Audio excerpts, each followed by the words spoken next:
Hello students, myself Vijay Kaushik, your economics teacher, hoping you all are fine, welcomes you to the official YouTube channel of HR Greenfield School. Students, जैसा कि आपको पता है हमने micro economics का third chapter start कर दिया था पिछली क्लास में। आज हम इसी सीरीज में एक नया टॉपिक लेके आए हैं जो कि है law of diminishing marginal utility. मैंने आपको पिछली क्लास में बता दिया था कि नेक्स्ट क्लास में हम law of diminishing marginal utility को डिस्कस करेंगे, जो कि बहुत ही इंपॉर्टेंट लॉ है and basically it will create a base for the further chapters. आगे आने वाले चैप्टर्स में भी इसकी बहुत जरूरत पड़ेगी।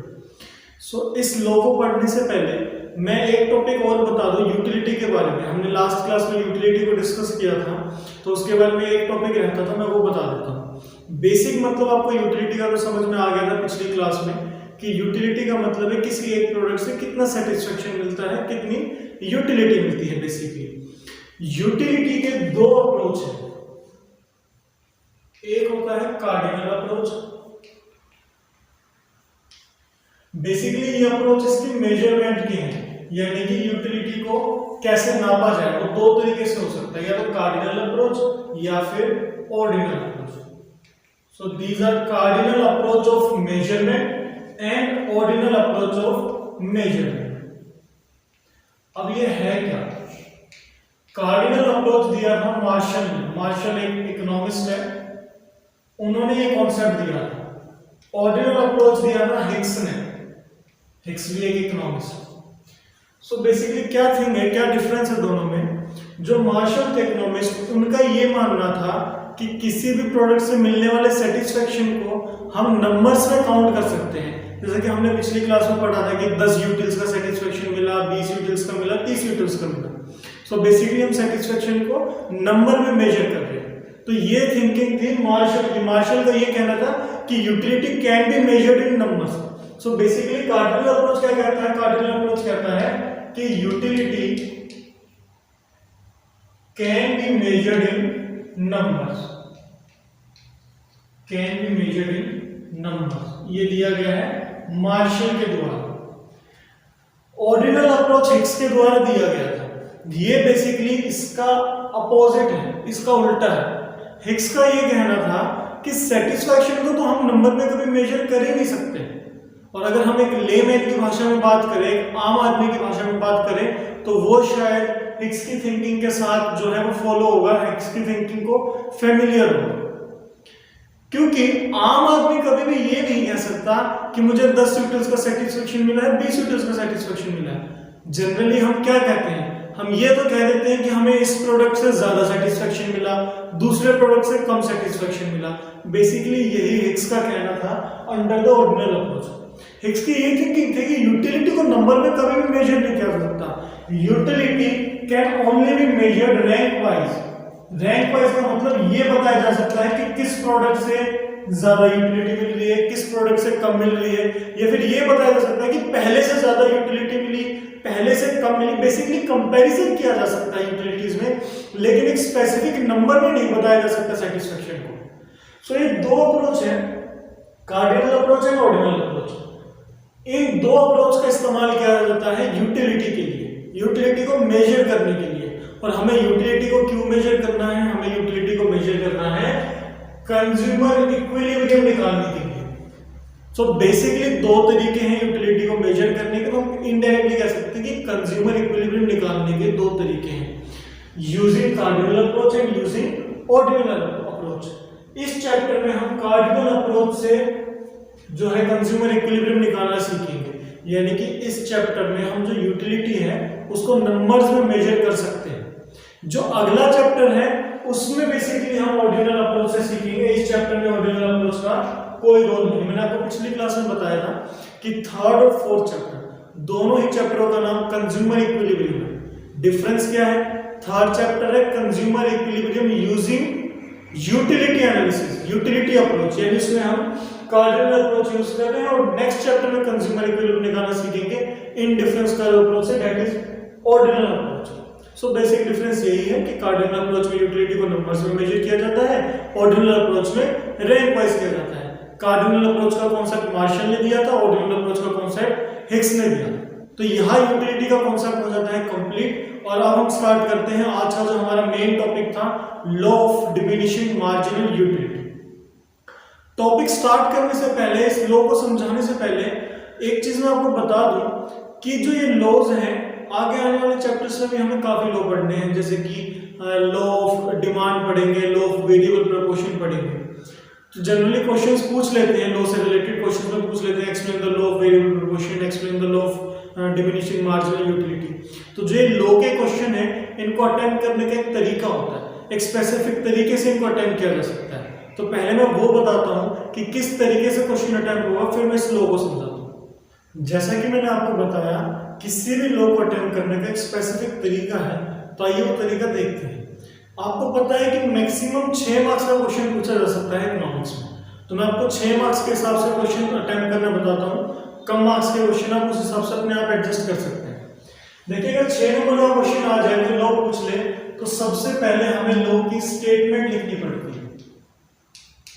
स्टेटमेंट का मतलब लॉ क्या बता रहा है, सबसे पहले हम स्टेटमेंट लिखेंगे, फिर हम लिखेंगे असम्पशंस।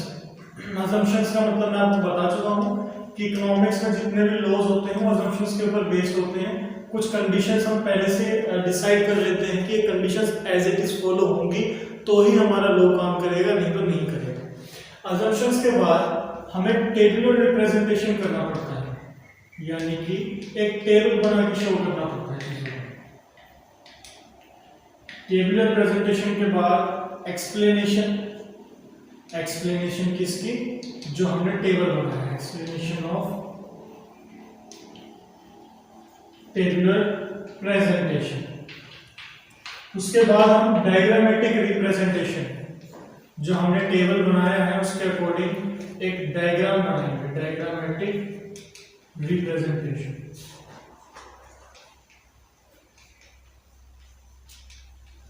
और इसकी एक्सप्लेनेशन।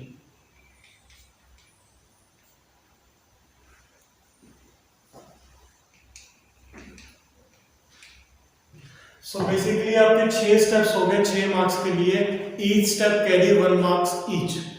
अगर आप थोड़ा सा चेंज करना चाहें तो इसमें ये चेंज कर सकते हैं कि जो टेबल का एक्सप्लेनेशन है, डायग्राम का एक्सप्लेनेशन आप अलग अलग कर रहे हैं, इसके बजाय केवल और केवल एक एक्सप्लेनेशन कर दें। टेबल के एक्सप्लेनेशन को हटा के टेबल बनाया, डायग्राम बनाया, फिर उसकी एक एक्सप्लेनेशन कर दें उसमें। लेकिन फिर आपको स्टेटमेंट के साथ थोड़ा सा एक्सप्लेनेशन भी देना पड़ेगा, तब जाके आपके 6 मार्क्स पूरे होते हैं। अगर क्वेश्चन 4 मार्क्स का आ जाएगा तो हम इसमें से एक आध स्टेप कम कर सकते हैं। देखिए, ये स्टेप कंपलसरी है, ये स्टेप कंपलसरी है। फिर आप टेबल और डायग्राम में से कोई भी एक चीज बना सकते हैं, आपकी मर्जी है। एक्सप्लेनेशन दोनों में से किसी भी एक चीज का कर सकते हैं। मैं बता रहा हूँ 3 से 4 नंबर के क्वेश्चन। अगर स्पेसिफिकली बस यही पूछ ले कि state the law of diminishing marginal utility, जो कि जनरली 3 मार्क्स के क्वेश्चन में पूछ लेता है, तो आप स्टेटमेंट बताएंगे, असम्पशन बताएंगे। ये 2 चीजें तो कंपलसरी है, इसके बिना ये लॉ काम नहीं करेगा, क्योंकि स्टेटमेंट तो बेसिकली बता रहा है लॉ क्या करेगा, और बिना असम्पशन के लॉ काम वैसे ही नहीं करेगा। तो ये 2 चीजें जरूरी है। अब हम लॉ को पढ़ेंगे जिसमें हम एक एक चीजें समझेंगे। तो आइए अब जानते हैं law of diminishing marginal utility को स्टेप वाइज। जैसे कि मैंने आपको सबसे पहला स्टेप बताया था कि हमें सबसे पहले लॉ में स्टेटमेंट लिखनी पड़ती है, तो हम सबसे पहले स्टेटमेंट लिखेंगे। आइए देखिए क्या स्टेटमेंट है law of diminishing marginal utility.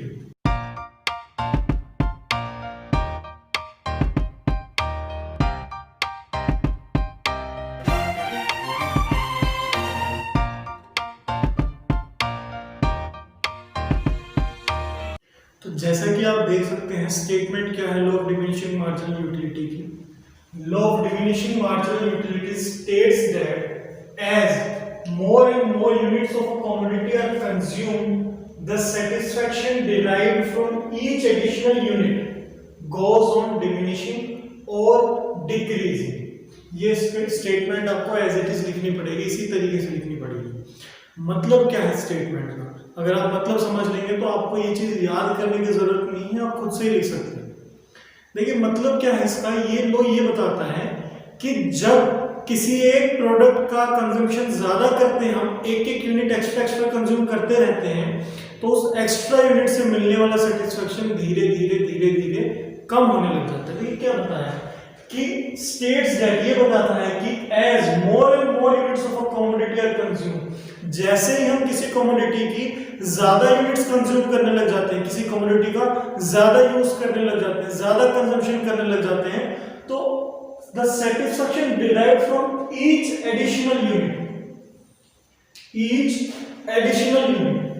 जब हम किसी कमोडिटी का ज्यादा उपयोग करने लग जाते हैं तो जो एक एक्स्ट्रा यूनिट से सेटिस्फैक्शन मिलता है वो धीरे धीरे कम होने लग जाता है।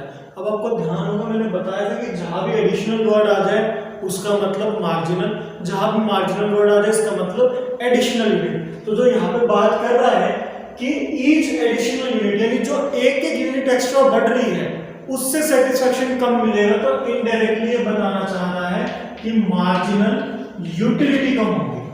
सो बेसिकली ये लोग क्या कह रहे हैं कि जैसे जैसे हम किसी प्रोडक्ट का कंजम्पशन करेंगे उससे मिलने वाली मार्जिनल यूटिलिटी कम होगी, उससे मिलने वाला सेटिस्फैक्शन धीरे धीरे कम होगा। ये तो बात होगी लो की, थ्योरेटिकल पार्ट। अगर इसको समझना चाहे रियल लाइफ के एग्जांपल में तो देखिए मैं आपको समझाता हूं। मान लीजिए आप धूप में खेल के आए, ठीक है, बहुत ज्यादा गर्मी है, खेल के आए हैं, आप आए, बहुत ज्यादा प्यास लगी हुई है, आते ही आपने एक गिलास पानी पिया, तो उस एक गिलास पानी से कितना मजा आएगा। आपको पता है जब बहुत ज्यादा प्यास लगी होती है ना, जब हम पानी पिए तो बहुत ज्यादा मजा आता है, वो पानी अमृत जैसा लगने लग जाता है। तो जो पहला गिलास पिया आपने पानी का, यानी कि first unit of the commodity क्या है हमारी, वाटर, उसकी जो अपने पहली यूनिट कंज्यूम की तब तो बहुत ज्यादा मजा आया। फिर आपकी प्यास बुझी नहीं तो आपने क्या किया, एक गिलास पानी और पिया। अब जब आप एक गिलास पानी और पियोगे तो ऑब्वियस सी बात है आपकी प्यास नहीं बुझी है तो आपको सेटिस्फैक्शन तो मिलेगा, लेकिन उतना सेटिस्फैक्शन नहीं मिलेगा जो पहले गिलास ऑफ वाटर में मिला। तो अब क्या हुआ, अब आपको सेटिस्फैक्शन पहले के मुकाबले कम मिला है, दैट इज मार्जिनल यूटिलिटी कम मिली है। चलिए एक गिलास पानी और पी लिया, फिर क्या हुआ, फिर सेटिस्फैक्शन थोड़ा सा कम मिलेगा दूसरे गिलास ऑफ वाटर के मुकाबले, क्योंकि आपका 2 गिलास जो आपने पानी पी लिए तो आपको बहुत ज्यादा सेटिस्फैक्शन मिल चुका है। थोड़ी बहुत प्यास बची थी तो आपने तीसरा गिलास पानी भी पी लिया, हालांकि उससे सेटिस्फैक्शन मिला है क्योंकि प्यास आपकी अभी भी नहीं बुझी थी, लेकिन पहले जितना नहीं मिला। चलिए ये हो गया। अब मान लीजिए मैं ये कह दूं कि एक गिलास पानी मेरे नाम का और पी लीजिए, तो आपने जबरदस्ती एक गिलास पानी और पी लिया, हालांकि आपकी प्यास बुझ चुकी है। तो अब आपको जितनी भी जरूरत थी वो तो पूरी होगी, यानी आपकी जो प्यास थी वो पूरी हो चुकी है, तो आपकी सेटिस्फैक्शन पूरा मिल चुका है। अब मेरे कहने पे आपने एक यूनिट और कंज्यूम कर ली तो उससे आपको कुछ भी सेटिस्फैक्शन नहीं मिला, तो उस केस में क्या हो गया, आपका सेटिस्फैक्शन 0 हो गया। लेकिन अब मान लीजिए मैं आपको ये कह दूं कि भाई एक गिलास पानी और पी लो, प्लीज प्लीज एक गिलास पानी और पी लो। अब आपका ऐसा काम हो चुका है कि बिल्कुल इच्छा नहीं है, बिल्कुल पेट फटने को हो चुका है आपका, लेकिन फिर भी आपने वो एक गिलास पानी पी लिया। अब जब आप वो 5th glass of water P रहे हैं तो वो ऐसा काम हो गया कि पानी वो ना तो अंदर जा रहा है ना बाहर निकल रहा है। तो क्या हो सकता है उल्टी हो जाए, वो पानी सारा का सारा ही बाहर निकल जाए। तो इस केस में क्या हुआ, जो आपको सेटिस्फैक्शन मिला था पहले, अब वो सेटिस्फैक्शन भी कम हो गया, यानी कि 5th ग्लास ऑफ वाटर से सेटिस्फैक्शन मिलना तो दूर की बात है, आपको डिससेटिस्फैक्शन मिल गया। तो law of diminishing marginal utility यही कहता है कि जैसे जैसे हम किसी कमोडिटी को ज्यादा कंज्यूम करेंगे उससे मिलने वाला सेटिस्फैक्शन कम होता है। ये तो आप अपने रियल लाइफ में भी देखते हैं। मान लीजिए आपको कोई सब्जी बहुत ज्यादा पसंद है, एग्जांपल के लिए लेते हैं पनीर की सब्जी बहुत पसंद है।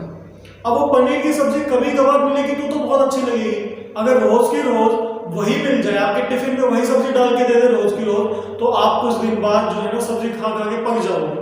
वो क्या है, वो law of diminishing marginal utility ही तो है कि जैसे जैसे आप किसी चीज को ज्यादा कंज्यूम करते हैं उससे मिलने वाला सेटिस्फैक्शन कम हो जाता है। बेसिकली यही लॉ है। अब इसकी अजम्पशंस को देखते हैं, क्योंकि मैंने आपको बताया है कि कोई भी लॉ बिना अजम्पशन के कामयाब नहीं है। बेसिकली इसके 3 अजम्पशंस हैं। क्या क्या अजम्पशंस हैं? अगर ये अजम्पशंस एज इट इज नहीं होंगी, यानी कि ये conditions as it is follow नहीं होगी, तो ये लॉ फेल हो जाएगा। पहली कंडीशन है only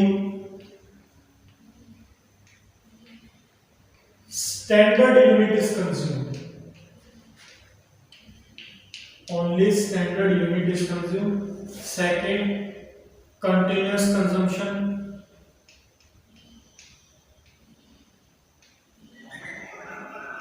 consumption, third consumer is rational.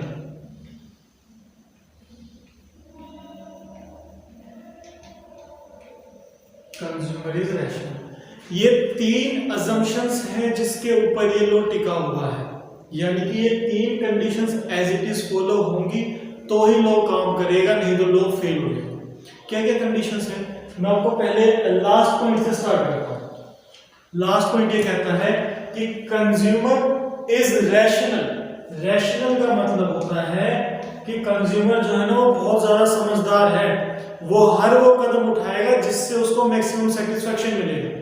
तो कंज्यूमर इज रैशनल का मतलब कंज्यूमर काम को इस तरीके से करेगा और हर वो काम करेगा जिससे उसे लगता है कि उसे सबसे ज्यादा सेटिस्फेक्शन मिलेगा। तो ये है कंज्यूमर इज रैशनल, यानी कि बहुत समझदार है। दूसरी चीज कंटिन्यूअस कंजम्पशन। ये दो तभी काम करेगा, यूटिलिटी तभी कम होगी जब लगातार कंजम्पशन किया जाएगा। मैंने आपको जो ग्लास ऑफ वाटर की एग्जांपल दी थी, ये यूटिलिटी तभी कम होगी जब आपने एक गिलास पानी पिया, उसके ऊपर से फटाफट दूसरा गिलास पानी पिया, तीसरा गिलास पानी पिया, चौथा गिलास पानी पिया।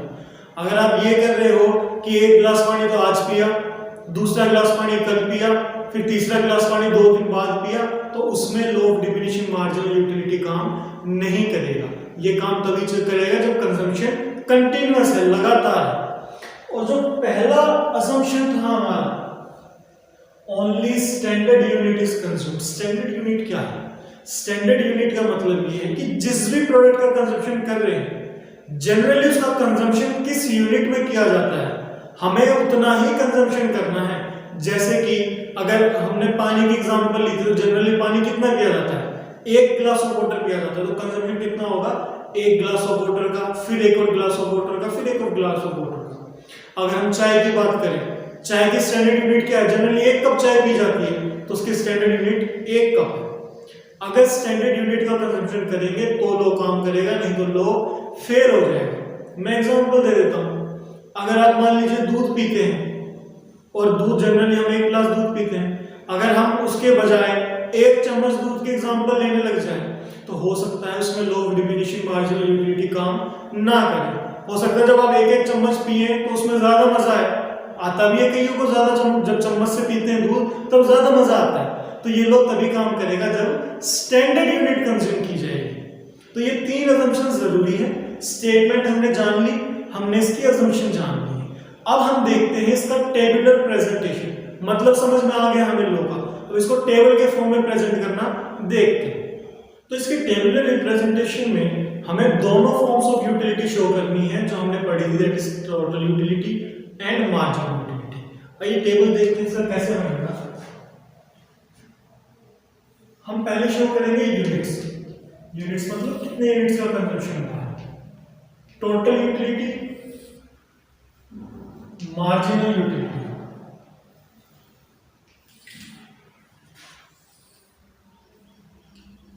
यूनिट्स ले लेते हैं 0, 1, 2, 3, 4, 5, 6 एंड 7।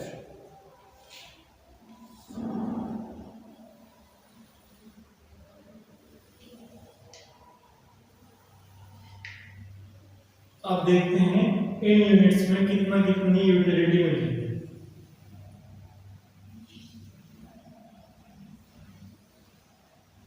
देखिए पहले यूनिट है 0, यानी कि जब किसी प्रोडक्ट का कुछ भी कंजम्पशन नहीं किया, जब किसी प्रोडक्ट का कंजम्पशन ही नहीं किया तो उससे सेटिस्फेक्शन कितना मिलेगा? सेटिस्फेक्शन उससे 0 ही मिलेगा। तो इसमें हम लिख देते हैं 0 सेटिस्फेक्शन। अगर आप ये चौक नहीं देख पा रहे हैं तो मैं दूसरा चौक यूज कर लेता हूं। तो इसमें हम लिख देते हैं 0 कंजम्पशन, क्योंकि कुछ भी कंजम्पशन नहीं किया तो 0 यूटिलिटी मिली है। अच्छा, मार्जिनल यूटिलिटी का मतलब होता है जब 1 यूनिट में चेंज आए तब कितनी यूटिलिटी में चेंज आया है, उस एक्स्ट्रा यूनिट से कितना यूटिलिटी मिली है। तो बेसिकली पहले यूनिट में तो कुछ भी चेंज नहीं हुआ, यहाँ तो 0 है, तो मार्जिनल यूटिलिटी आपकी यहाँ पे ब्लैंक है, क्योंकि चेंज अभी हुआ नहीं है कुछ भी। फिर बात करें 0 से 1 यूनिट में गए, यानी पहले 0 यूनिट का कंजम्पशन कर रहे थे, अब 1 यूनिट का कर रहे हैं। अब मार्जिनल यूटिलिटी अगर हम देखें तो इस एक एक्स्ट्रा यूनिट को कंज्यूम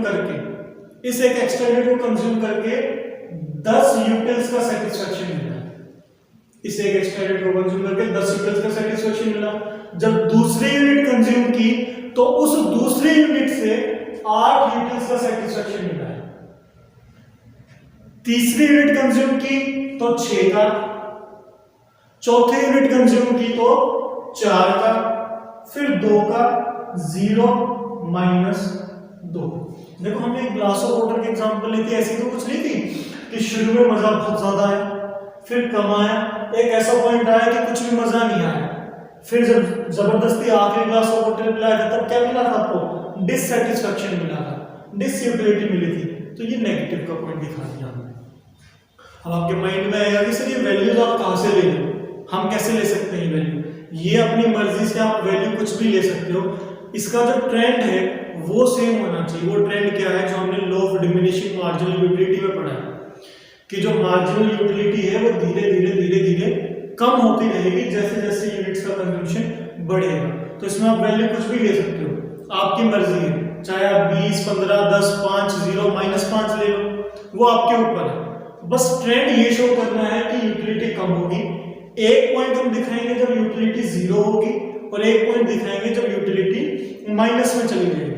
हालांकि तो कुछ कंपल्शन नहीं है ये दिखाने का, लेकिन ये दिखाने के पीछे लॉजिक ये हो जाता है कि हम हर चेंज जो जितने भी पॉसिबल चेंजेस है वो दिखा देते हैं, और अगर हो सके तो जो चेंजेस हैं वो भी कांस्टेंट चेंज है। जैसे अगर आप देख पा रहे तो मैंने 2 का चेंज लिया ताकि इसको एक्सप्लेन करने में थोड़ी सी आसानी हो सके। बाकी आप अपनी मर्जी से कोई भी वैल्यू ले सकते हैं। अच्छा, अब टोटल यूटिलिटी की बात करते हैं। टोटल यूटिलिटी मैंने आपको बताया था क्या होता है, सिग्मा mu, यानी कि mu का टोटल। तो देखो mu का टोटल निकालते हैं, कुछ भी नहीं था इसका मतलब 0, 0 + 10, 10। tu2 का मतलब है यानी सेकंड प्रोडक्ट पे कितनी यूटिलिटी है, इसका मतलब जो पहले से मिली वो प्लस जो सेकंड से मिली वो। तो पहले में 10 थी, दूसरे में 8 थी, तो टोटल यूटिलिटी 18। थर्ड यूनिट में कितनी टोटल यूटिलिटी है, इसका मतलब पहले से यूटिलिटी मिली वो, दूसरे से मिली वो, तीसरे से मिली वो, तीनों को जब जोड़ देंगे तो वो टोटल यूटिलिटी कहलाएगी। तो देखिए 10 + 8, 18 + 6, 24।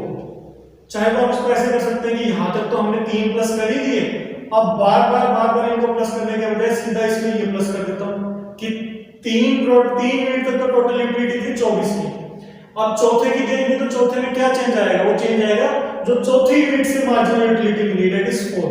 तो यहाँ पे 28, 30, यहाँ पे कुछ भी चेंज नहीं आया, 30 + 0, 30। हालांकि इसको ऐसे भी कर सकते हैं 10 + 8, 18 + 6, 24, 28, 30 + 0, 30। यहाँ पे आ गया 28। ये हमारा टेबुलर प्रेजेंटेशन है, हमें इस प्रकार का टेबल बनाना है। अगर आप इसको याद कर सकते हैं तो बहुत अच्छी बात है, हालांकि याद करने की कोई चीज है नहीं, सीधी सी बात है कि 0 यूनिट पे 0 कंजम्पशन, तो मार्जिनल यूटिलिटी में कुछ भी चेंज नहीं है। पहली वैल्यू आप 10 ले लीजिए, फिर 2 कम करते रहिए, 10, 8, 6, 4, 2, 0, -2, इनको ऐड अप करते रहोगे तो टोटल यूटिलिटी आ जाएगी। इसमें 2 पॉइंट बहुत इंपॉर्टेंट है जो हमें समझने हैं। 2 पॉइंट कौन से हैं? एक पॉइंट तो है ये पॉइंट शो करता है point of satiety, point of satiety, SATIETY, satiety, ये इसको बोल सकते हैं हम पॉइंट ऑफ सैचुरेशन। एक नंबर के क्वेश्चन में पूछा जा सकता है what is meant by point of satiety and what is meant by point of saturation. So point of satiety वो पॉइंट है जब सेटिस्फैक्शन 0 मिलता है, यानी कुछ भी सेटिस्फैक्शन नहीं मिल रहा। सो बेसिकली आप क्या लिख सकते हो, point of satiety is that point where satisfaction या वेयर मार्जिनल यूटिलिटी इज 0। ये वो पॉइंट है। अगर हम अपने एग्जांपल की बात लेके चले तो जो थर्ड ग्लास ऑफ वाटर था, थर्ड नहीं फोर्थ ग्लास ऑफ वाटर था, वो आपका पॉइंट ऑफ सटाइटी था। अगर आपसे पूछ ले भैया आपने 5 ग्लास ऑफ वाटर पिए हैं तो कौन सा ग्लास ऑफ वाटर था जब सेटिस्फैक्शन 0 मिला, तो आप कहेंगे मेरे लिए point of satiety fourth glass of water था जब मुझे कुछ भी सेटिस्फैक्शन नहीं मिला। तो जब सेटिस्फैक्शन 0 हो, मार्जिनल यूटिलिटी 0 हो, तो वो पॉइंट ऑफ सटाइटी कहलाती है। जब मार्जिनल यूटिलिटी नेगेटिव चली जाए, जो आपके लिए फिफ्थ ग्लास ऑफ वाटर का काम किया था, जब आपको उल्टी हो गई थी, तो वो पॉइंट कहलाता है डिससैटिस्फैक्शन,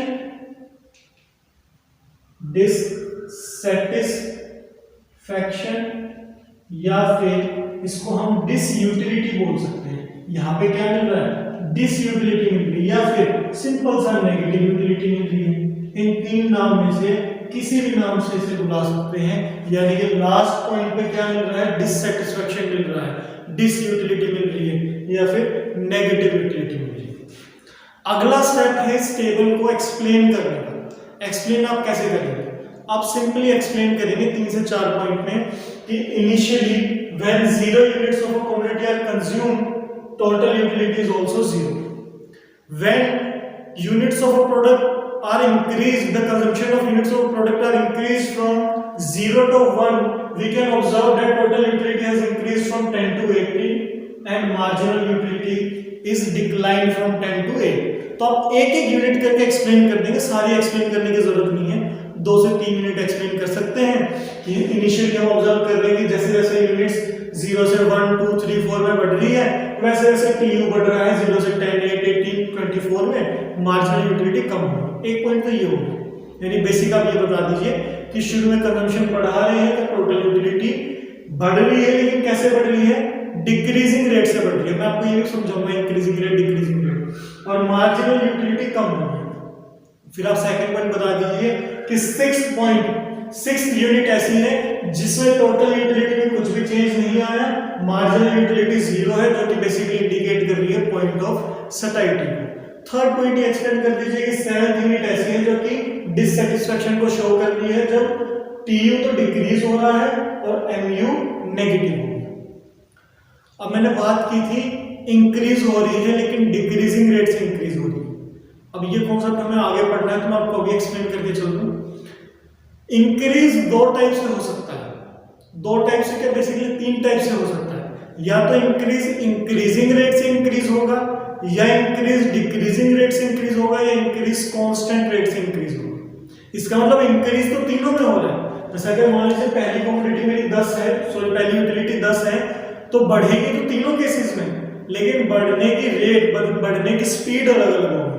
अगर मैं बात करूंगा इंक्रीजिंग रेट से, तो इंक्रीजिंग रेट का मतलब ये जो बढ़ेगी ना, सब में ज्यादा बढ़ेगी। जैसे 10 है, 10 के बाद मान लीजिए यहाँ पे आ गया 22, तो कितना का इंक्रीज हुआ, 12 का इंक्रीज हुआ। तो अगले केस में 12 से ज्यादा का इंक्रीज होगा, मान लीजिए 14 का इंक्रीज हो गया, फिर 16 का इंक्रीज हो गया, 18 का इंक्रीज हो गया। तो इंक्रीज तो हो रहा है, लेकिन इंक्रीज कितना हो रहा है, ज्यादा इंक्रीज हो रहा है। इंक्रीज विद डिक्रीजिंग रेट का मतलब है कि इंक्रीज तो होगा लेकिन डिक्रीजिंग रेट से इंक्रीज होगा। गलती से भी इंक्रीज विद डिक्रीजिंग रेट को ये मत समझ लेना कि वैल्यूज डिक्रीज हो जाएगी।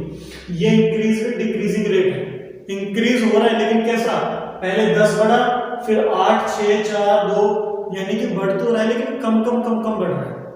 फिर एक होता है आपका इंक्रीज विद कांस्टेंट रेट, यानी बराबर रेट से बढ़, जैसे यहाँ पे 10 था, फिर 20, 30, 40, 50, 60, 70, 10 का इंक्रीज हो रहा है। ये कॉन्सेप्ट आगे काम आएंगे बहुत से टॉपिक्स में, इसलिए मैंने आपको अभी एक्सप्लेन कर दिया। चलिए, हमने क्या क्या स्टेप्स देख लिए, हमने स्टेटमेंट देख ली, अजम्पशन देख ली, टेबुलर प्रेजेंटेशन देख लिया, टेबुलर प्रेजेंटेशन का एक्सप्लेनेशन देख लिया। अब एक डायग्राम बचती है, फिर डायग्राम का एक्सप्लेनेशन देख के ये लो हमारा खत्म हो जाएगा। तो आइए अब देखते हैं हम इसकी डायग्राम। सो डायग्रामेटिक रिप्रेजेंटेशन में हमने अब तक जो कॉन्सेप्ट पढ़ा है उसको डायग्राम के फॉर्म में एक्सप्लेन करना है। सो जब हम ये डायग्राम बनाएंगे, हमें 2 डायग्राम बनानी पड़ेगी और दोनों एक दूसरे के ऊपर नीचे बनाएंगे। बेसिकली हम एक डायग्राम में भी जो है दोनों डायग्राम का काम कर सकते हैं। 2 डायग्राम क्या है, एक डायग्राम में मैंने टोटल यूटिलिटी ली है, जैसे कि आपको हमने शेड्यूल पढ़ा था, शेड्यूल में एक टोटल यूटिलिटी थी, एक मार्जिनल यूटिलिटी थी। हम ये 2 कॉन्सेप्ट्स को साथ में लेके चलेंगे। तो या तो आप एक ही डायग्राम में टोटल यूटिलिटी और मार्जिनल यूटिलिटी शो कर दीजिए, नहीं तो जैसे मैंने किया है कि एक डायग्राम में टोटल यूटिलिटी यूनिट्स के बीच में रिलेशन शो किया है, दूसरे में मार्जिनल यूटिलिटी और यूनिट्स के बीच में रिलेशन शो किया है। देखिए डायग्राम कैसे बना सकते हैं आप, या तो आप एज इट इज इन वैल्यूज को पुट कर सकते हैं, जैसे आपने 10th तक ग्राफ बनाए थे तो इसमें जो भी वैल्यूज होंगी उसे पुट कर दीजिए, या फिर आप एक सिंबॉलिक डायग्राम बना सकते हैं। इकोनॉमिक्स में जरूरी नहीं होता कि आप वैल्यूज को पुट करके शो करें, आप सिंबॉलिक डायग्राम बना सकते हैं जो कि सिग्निफाई करे आप क्या शो करना चाह रहे हैं। जैसे कि मैं ये शो करना चाह रहा हूं कि टी डिक्रीजिंग रेट से इंक्रीज हो रहा है शुरू में, फिर एक पॉइंट आएगा जब चेंज नहीं होगा, और एक पॉइंट आएगा जब डिक्रीज हो जाएगा। तो मुझे ये वैल्यूज यहाँ पे शो करने की जरूरत नहीं है, मैं सीधा जो है कर्व के द्वारा बता सकता हूँ। एमयू के केस में मुझे ये बताना है कि एमयू लगातार डिक्रीज हो रहा है, एक पॉइंट पे 0 होगा और नेगेटिव हो जाएगा। तो इस पॉइंट को कैसे शो करेंगे हम देखिए। पहले यूनिट देखिए टोटल यूटिलिटी की क्या है। अगर आप शेड्यूल देख पा रहे हैं तो पहली यूनिट है 0 का मतलब ओरिजिन पॉइंट। ओरिजिन पॉइंट पे टोटल यूटिलिटी भी कितनी है, टोटल यूटिलिटी भी 0 है। फिर हम देखते हैं फर्स्ट पॉइंट पे है 10 यूटिल्स का सेटिस्फेक्शन, यानी कि मेरा फर्स्ट पॉइंट कहीं यहां कहीं होगा, ठीक है। यहां पे 10 यूनिट्स, मान लीजिए 10 यूनिट्स मेरी 10 यूनिट्स मान लीजिए यहां पे मैंने 10 यूनिट्स ले ली। इसका मतलब मैं यहां से शुरू करूंगा ओरिजिन पॉइंट से, और फिर यहां से मैं बनाता चलूंगा। अब आप इसका ट्रेंड को देखो, ये कैसा है, ये इंक्रीजिंग है। कर्व जब भी इंक्रीजिंग होगा तो ऊपर की तरफ कर्व जाएगा। जैसे कि मान लीजिए मैं कुछ कर्व इंक्रीजिंग शो करना चाह रहा हूं, तो इंक्रीजिंग ऐसे जाएगा, डिक्रीजिंग नीचे की तरफ आएगा। अब इंक्रीजिंग में 3 टाइप का हो सकता है, जैसे मैंने आपको बताया था, increasing with increasing rate, with constant rate और डिक्रीजिंग रेट। अगर तो इंक्रीजिंग रेट से है, पहले तो आपको कांस्टेंट रेट बता देता हूं। कांस्टेंट रेट से जब इंक्रीज होता है तो लाइन 45 डिग्री एंगल पे बनती है, यानी कि ये ऐसी सीधी। अगर इंक्रीजिंग रेट से है तो ये ऊपर की तरफ बढ़ती हुई बनेगी ऐसे, यानी ऊपर की तरफ इंक्रीज होती जा रही है। डिक्रीजिंग रेट से है तो ये बढ़ तो रहा है लेकिन कम बढ़ रहा है, तो नीचे की तरफ ऐसे ढलान आएगी, नीचे की तरफ ढलान आएगी। सेम केस डिक्रीजिंग में होता है। तो यहाँ पे क्या है, यहाँ पे इंक्रीजिंग रेट से है तो बढ़ेगा लेकिन लाइन थोड़ी सी फ्लैट होगी। देखिए इंक्रीज तो होगा लेकिन बिल्कुल अपराइट लाइन होने के बजाय थोड़ी सी बैठी हुई लाइन होगी, थोड़ी सी जो है ना नीचे की तरफ लाइन होगी। इंक्रीज होते हुए लाइन को नीचे नहीं झुकाना है, लाइन ऊपर की तरफ ही जाएगी, लेकिन बिल्कुल अपराइट होने के बजाय थोड़ी सी फ्लैट लाइन जाएगी। तो यहां से स्टार्ट करता हूं क्योंकि 0 से था, और ये मैंने यहां से कर्व बनाना शुरू किया। देखिए मेरी लाइन बिल्कुल ऐसे सीधी नहीं जा रही और ना ही ऊपर की तरफ जा रही, थोड़ी सी बैठी हुई आ रही है, ये आया। अब यहां तक मैंने शो कर दिया है। अब एक पॉइंट यहां पे ये है 30, इसका मतलब कांस्टेंट है, कुछ भी चेंज नहीं होगा। एक पॉइंट ऐसा आएगा जो चेंज नहीं होगा। मान लीजिए ये मेरी 30 पॉइंट है, तो यहां से मैं सीधी लाइन बनाऊंगा। मैं नाम दे देता हूं पॉइंट ए और पॉइंट बी। पॉइंट ए में भी मेरी 30 यूनिट्स है, पॉइंट बी में भी मेरी 30 यूनिट्स है। सीधी लाइन बना दी क्योंकि यहाँ पे चेंज नहीं हो रहा है। इसके बाद लास्ट में डिक्रीज हुआ है, डिक्रीज आपको पता है नीचे की तरफ, तो ये नीचे की तरफ आ गया। ये है मेरा टोटल यूटिलिटी होता है। ये आपको बनाने की जरूरत नहीं है, मैंने आपको समझाने के लिए बताया है। यहाँ पे एक पॉइंट बनेगा बस ये, क्योंकि इसकी जरूरत मार्जिनल यूटिलिटी में पड़ेगी। अब मार्जिनल यूटिलिटी देखते हैं, लगातार डिक्रीज हो रही है। 0 पे कुछ भी वैल्यू नहीं है तो मैं ओरिजिन पॉइंट से वैल्यू नहीं ले सकता। फर्स्ट यूनिट पे 10 की वैल्यू है, मेरी फर्स्ट यूनिट यहाँ कहीं होगी, तो 10 मान लीजिए मैं यहाँ ले लेता हूँ 10। अब यहाँ से लगातार चेंज है। चेंज कैसा है, डिक्रीज और डिक्रीजिंग कैसा है, कांस्टेंट रेट से। दो का चेंज, इसका मतलब बिल्कुल सीधी लाइन है। सीधी लाइन आते आते एक पॉइंट ऐसे आएगा जब 0 वैल्यू होगी। इसका मतलब मैं यहाँ से अगर सीधी लाइन लेके आऊंगा तो एक पॉइंट पे ये यहाँ टच करेगी जो कि 0 वैल्यू को शो करेगा। इसके बाद इसके नीचे निकल जाएगी जो कि नेगेटिव वैल्यू को शो करेगा। लेकिन ध्यान रखने की बात यहाँ पे ये है कि ये 0 कब है, देखिए ये 0 तब है जब टोटल यूटिलिटी कांस्टेंट है। जब टोटल यूटिलिटी कांस्टेंट है, इसका मतलब कांस्टेंट का मतलब एक बार तो यहाँ पे 30 वैल्यू थी, एक बार यहाँ पे 30 वैल्यू है। जब दूसरी बार 30 वैल्यू है उसकी सिधाई में 0 वैल्यू आएगी, यानी कि यहाँ पे 30 वैल्यू थी मेरी, यहां से मैं एक सीधी लाइन खींचूंगा ऐसे, ये आपको कर्व में भी खींचेंगे। इसका मतलब तो जो मार्जिनल यूटिलिटी है वो यहाँ पे टच होते हुए जाएगी, क्योंकि जब यहाँ पे 30 वैल्यू है तभी 0 है, तो इसके साथ ही 0 दिखानी है हमें। अगर हमारी 0 वैल्यू आगे पीछे होगी तो कर्व गलत हो जाएगा। अब यहां से हम कर्व बनाना शुरू करते हैं। सीधी लाइन ये यहाँ पे टच की, इसके बाद नेगेटिव चलेगी। ये है मेरा मार्जिनल यूटिलिटी। ये जो पॉइंट है इसको आप कुछ भी नाम दे दीजिए, मान लीजिए मैं सी पॉइंट दे देता हूं। ये पॉइंट कौन सा है, ये पॉइंट है पॉइंट ऑफ सटाइटी, जो हमने शेड्यूल में पढ़ा था। इसे हम पॉइंट ऑफ सैचुरेशन के नाम से भी जानते हैं। बेसिकली कौन सा पॉइंट है ये?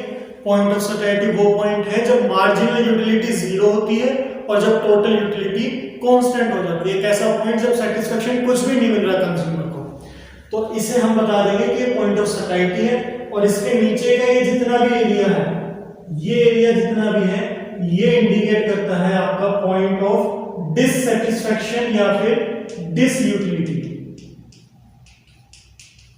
आप इसको अलग से ऐसे डाल करके शो करना चाहें तो कर सकते हैं, नहीं तो सिंपल इसको यहां से ऐसे दिखा सकते हैं कि ये डिसयूटिलिटी को शो करता है। ये कर्व है, इसको एक्सप्लेन कर देंगे। एक्सप्लेन कैसे करेंगे कि दो कर्व है, y एक्सिस टीयू को शो कर रही है अबव डायग्राम में, y एक्सिस एमयू को शो कर रही है बिलो डायग्राम में। बेसिक डायग्राम को एक्सप्लेन कर देंगे कि टीयू का कर्व इंक्रीज हो रहा है डिक्रीजिंग रेट से, पॉइंट बी पे कांस्टेंट शो कर रहा है और पॉइंट बी के बाद डिक्रीज हो रहा है। एमयू कांस्टेंट डिक्रीज हो रहा है और इसके कॉरेस्पॉन्डिंग जीरो वैल्यू को शो कर रहा है जो कि पॉइंट सी है, which indicates point of satisfaction, and beyond this point the consumer is gaining disutility. इसको इस तरीके से एक्सप्लेन करना। ये है पूरा law of diminishing marginal utility, जिसमें सबसे पहले स्टेटमेंट जानी, फिर असम्पशन देखी हमने, टेबुलर प्रेजेंटेशन, इसका एक्सप्लेनेशन, डायग्राम और डायग्राम का एक्सप्लेनेशन। ये टीयू एमयू आप चाहो तो एक ही डायग्राम में शो कर सकते हो, लेकिन क्लैरिटी के लिए प्रेफरेबल होगा कि अलग अलग शो करें। इसमें केवल और केवल दो चीज का ध्यान रखना है कि टीयू डिक्रीजिंग रेट से बढ़ेगी यानी कि इंक्रीज होगी, लेकिन इंक्रीज थोड़ी सी बैठे लाइन होगी, फ्लैट होगी।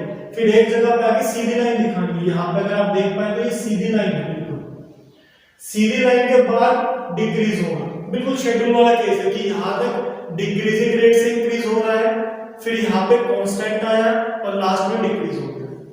एमयू लगातार डिक्रीज हो रहा है कांस्टेंट रेट से, तो बिल्कुल सीधी लाइन आएगी। इसमें बस एक चीज का ध्यान रखना है कि जब ये कांस्टेंट है, कांस्टेंट भी कौन सा, पहला पॉइंट नहीं दूसरा पॉइंट, इसकी सिधाई में ही ये जीरो होना चाहिए, नहीं तो पूरी डायग्राम गलत हो जाएगी। बस एमयू में ये चीज ध्यान रखनी है, बाकी आप सीधी लाइन ड्रॉ कर सकते हैं। तो ये था law of diminishing marginal utility का कॉन्सेप्ट। होपफुली आपको बहुत अच्छे से समझ में आया होगा। अब हम मिलेंगे अगली क्लास में, कंज्यूमर इक्विलिब्रियम को निकालना कैसे है ये सीखेंगे हम अगली क्लास में। तब तक के लिए थैंक यू।